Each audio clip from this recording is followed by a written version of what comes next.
Hello friends, my self प्रिया सैनी और मैं आज आप सभी के लिए काफ़ी इम्पोर्टेंट टॉपिक पर वीडियो लेकर आई हूँ। तो दोस्तों, आज मैं आपके लिए लेसन प्लान, अगर आप बीएड कर रहे हैं तो बीएड में एक बहुत इम्पोर्टेंट पार्ट होता है लेसन प्लान, जिसमें बहुत सारे बच्चों को ये दिक्कत होती है कि हम लेसन प्लान कैसे बनाएं, कैसे पूरे लेसन को कवर करें। तो सब आपकी प्रॉब्लम इस वीडियो में सॉल्व हो जाएंगी और आपको मेरे चैनल पर हर सब्जेक्ट से रिलेटेड लेसन प्लान प्रोवाइड कराए जाएंगे। तो अपना सपोर्ट बनाए रखें, प्लीज़ चैनल को सब्सक्राइब करें, बेल आइकन प्रेस करें ताकि जैसे ही मैं कोई नेक्स्ट वीडियो डालूँ आपके पास नोटिफिकेशन आ जाए। साथ ही आप आसानी से सारे लेसन प्लान बेस्ट से बेस्ट बनाकर अपने स्कूल कॉलेजेस में सबमिट कर सकें और आपके जो लेसन प्लान हो वो सबसे अट्रैक्टिव हो, अच्छे हों। तो आप इस तरह के लेसन प्लान बनाएंगे तो जो आपके लेसन प्लान है वो सबसे अट्रैक्टिव और अलग होंगे। तो चलिए शुरू करते हैं। तो सबसे पहले मैं आपको बताती रहूँगी साथ साथ में कि कैसे कैसे हम बनाते हैं। और आप जैसे प्रोज का बना रहे हैं, प्रोज, पोएट्री, ग्रामर, इन सब के अलग अलग फॉर्मेट होते हैं, अलग अलग मेथड होता है बनाने का। तो प्रोज की जो है, इंग्लिश प्रोज का हमने बनाया है। जैसे तिथि में, डेट में आप लिख देंगे जो डेट है। कक्षा जैसे मैंने 7th ए का बनाया हुआ है। विषय है मेरा इंग्लिश सब्जेक्ट। सब सब्जेक्ट में लिखते हैं कि वो प्रोज है या पोएट्री है या ग्रामर है। तो मैंने प्रोज का लिया है तो इसलिए मैंने यहाँ पर प्रोज लिखा है। जो मेरा टॉपिक है वो है क्वालिटी। और जो पीरियड मैं पढ़ाती हूँ वो यहाँ पर लिखना है। जैसे मैं 3rd पीरियड में पढ़ाती हूँ और कितने मिनट तक वो पीरियड चलता है। तो जैसे 35 मिनट का चलता है तो आप यहाँ पर 35 मिनट लिख सकते हैं। अब देखिए, विद्यालय का नाम जीआईसी इंटर कॉलेज रुड़की। आप जिस भी स्कूल में आपकी इंटर्नशिप चल रही है आप उसका नाम लिख सकते हैं।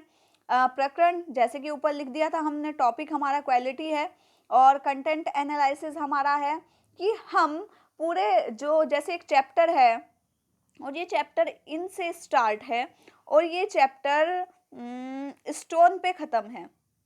तो इन से लेकर मैंने स्टार्टिंग में लिखा in dash dash dash stone. तो अगर ऐसे मैंने अपने चैप्टर को, कंटेंट को लिख दिया आई न्यू हिम, और जो मेरा लास्ट पैराग्राफ था वो था ऑफ हिज ब्रेड। तो यहाँ तक का एक पार्ट है। इट वॉज नॉट पॉसिबल, यहाँ से लेकर ऑफ द बूट मेरा सेकेंड पार्ट है। अब जो सामान्य उद्देश्य है, जर्नल ऑब्जेक्टिव्स, ये नॉर्मल होते हैं। आप हर एक वीडियो में इन्हें सेम लिख सकते हैं, इससे कोई प्रॉब्लम नहीं है। तो क्या क्या है?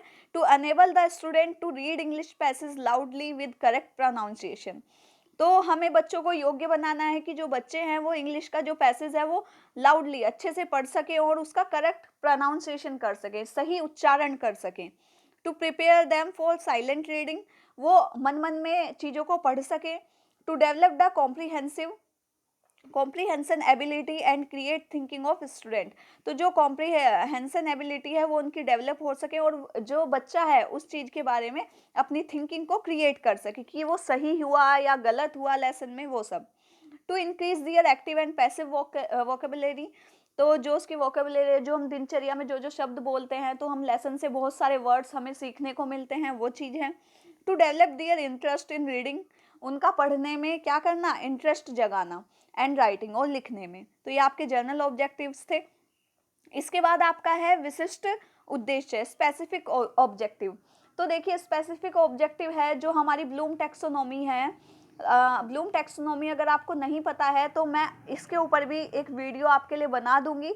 तो अगर आपको इसके ऊपर वीडियो चाहिए तो आप मुझे कमेंट बॉक्स में कमेंट कर कर बताएं, मैं आपको बहुत ही आसान तरीके से उस टैक्सोनॉमी को बता दूंगी। अगर आपको वीडियो चाहिए तो आप मुझे कमेंट बॉक्स में कमेंट कर कर बता सकते हैं। तो स्पेसिफिक ऑब्जेक्टिव में जो ब्लूम टैक्सोनॉमी है उसके कुछ पॉइंट्स लिए जाते हैं। तो सबसे पहले हमने लिया है knowledge.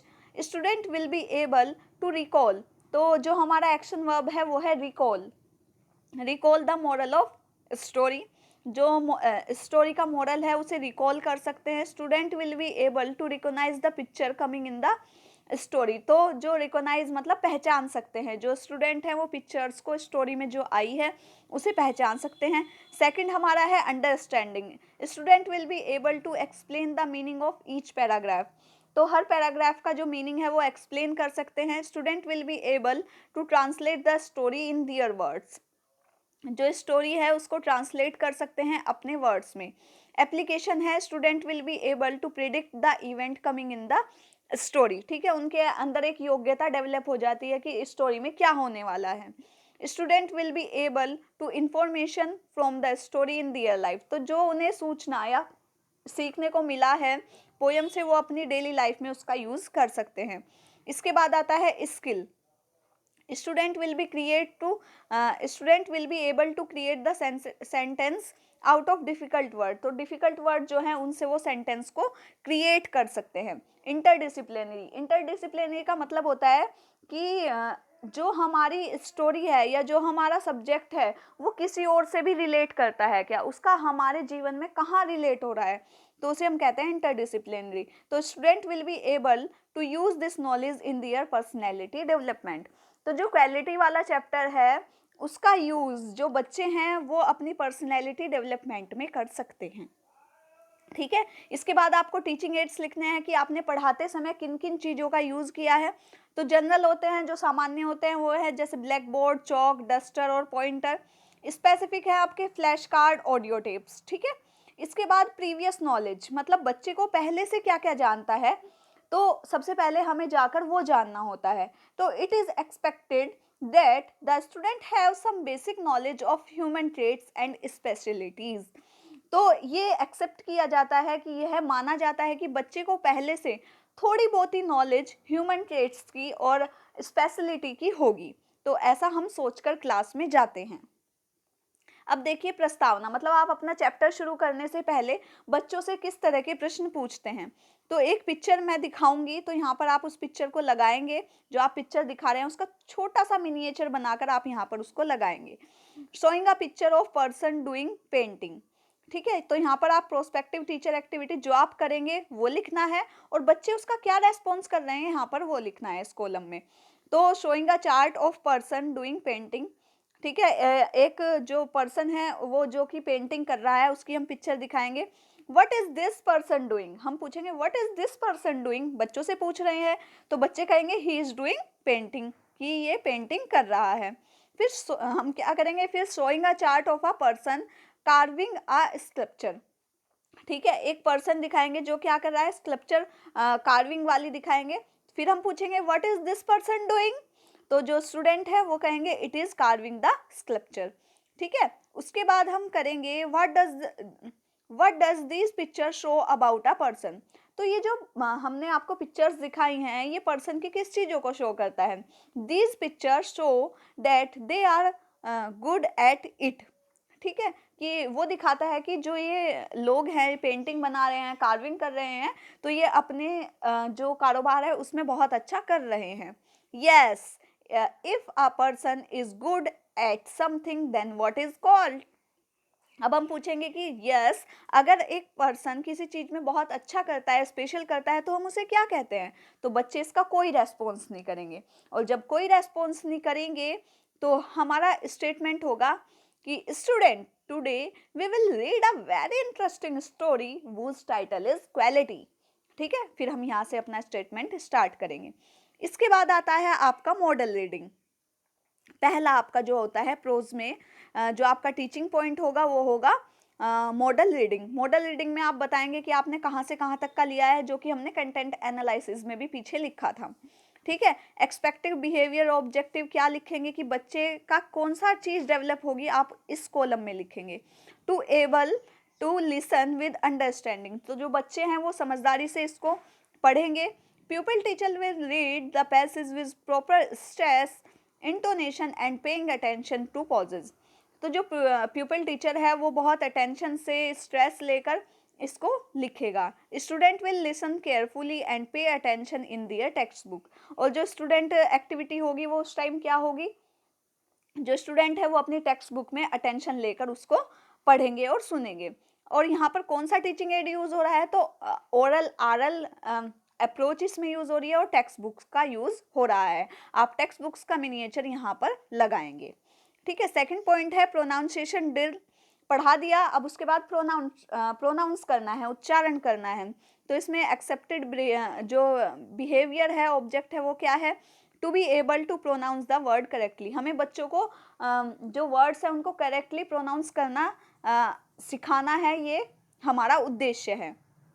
People teacher will select the difficult word, तो जो प्यूपल टीचर है वो डिफ़िकल्ट वर्ड सेलेक्ट करेगा from pronunciation point of view and get them drilled, ठीक है। और मतलब जैसे लेसन पढ़ा रहा है उसमें डिफ़िकल्ट वर्ड सेलेक्ट किए और उसे प्रोनाउंस करना सिखाएगा। तो स्टूडेंट उस टाइम क्या करेंगे, student will pronounce the word correctly, student उस वर्ड्स को करेक्टली प्रोनाउंस करेंगे इन द सेम मैनर जैसे कि टीचर ने किया है, as teacher did and try to catch the prompt, और जो उन्होंने प्रॉम्प्ट दिया है उसको कैच करने की कोशिश करेंगे, ठीक है। इसमें कौन सी हमारी टीचिंग एड यूज़ हो रही है, तो जो है ड्रिल एंड प्रॉम्प्टिंग, इमिटेशन और रिपीटेशन, ये इतनी सारी ड्रिल्स हमारी यूज़ हो रही हैं। उसके बाद जो हमारे प्रोनाउंसिएशन वर्ड्स हैं वो क्या है, जैसे मेरा है गैशलर, टेरिबली, एसेंस, अवेंक्ड। अब प्रोनाउंसिएशन जो हमने इवैल्यूएशन में भी हम इसको सेम एज इट इज़ उतार देंगे, ये लास्ट वाला जो पॉइंट है। इसके बाद है थर्ड हमारा जो ऑब्जेक्टिव है, थर्ड हमारा जो पॉइंट है वो है लाउड रीडिंग। तो लाउड रीडिंग आई न्यू से सेम ऐसे ही लिखेंगे, to be able to read with proper intonation and stress, pupil teacher will tell the student to read the passage in the same way as he did। अब जो teacher है वो किसी को भी खड़ा करेगा और जैसे उसने पढ़ा है ऐसे ही पढ़ने को कहेगा। तो जो बच्चा है वो ऐसे ही एज इट इज़ पढ़ेगा जैसे टीचर ने किया है। तो पढ़ेगा किससे, तो टेक्स्ट बुक का यूज़ हो रहा है, ये हमारा टीचिंग एड है, और ओरल अप्रोच यूज़ हो रही है। इसके बाद जो हमारा होता है फोर्थ, वो होता है एक्सपोजिशन एंड एक्सप्लेनेशन, ठीक है। एक्सप्लेनेशन मतलब उसको विस्तार से बताना। तो इसमें हमारा ऑब्जेक्टिव है क्या, बच्चों को सिखाना और उसे सिखाने के साथ साथ उसको समझाना। तो प्यूपिल टीचर डिफ़िकल्ट वर्ड को यूज़ करेगा जो कि मीनिंग से पॉइंट ऑफ व्यू से काफ़ी इंपॉर्टेंट है, और विभिन्न क्या सकते हैं कि मेथड का, डिवाइसेस का यूज़ करेगा बच्चों को समझाने के लिए, और स्टूडेंट क्या करेंगे, समझने का प्रयास करेंगे। तो जैसे कि पहला मेरा वर्ड है गटरल, तो इसमें जो सेंटेंस मैंने बच्चों को ऑडियो टेप सुनाई इस वर्ड की, तो बच्चे क्या करेंगे, पहचानेंगे।